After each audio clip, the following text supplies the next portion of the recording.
My name is Rachel Hager. I teach 4th grade at John Humbert Elementary School, and today I'm going to model multiplying a whole number by a fraction using repeated addition.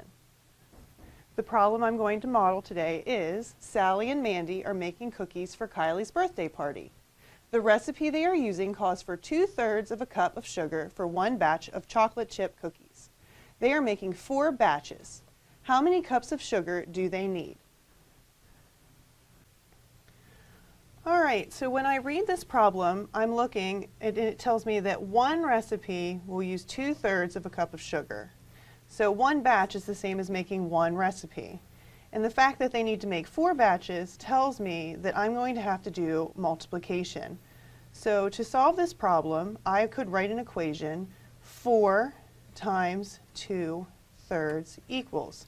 The 4 represents how many batches, and the 2/3 is how much sugar is needed for one batch. The strategy that I'm going to use today is repeated addition. So another way to read this is 4 groups of 2/3. So I could simply rewrite this as 2/3 plus 2/3 plus 2/3 plus 2/3 equals.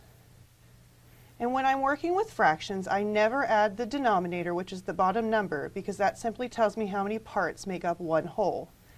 So I can go ahead into my sum and put my thirds. I do add the numerators, however, which is the top number. That tells me how many parts I need. 2 plus 2 plus 2 plus 2, or 4 times 2, equals 8. So to make 4 batches of cookies, I need 8/3 of a cup of sugar. I can decompose my 8/3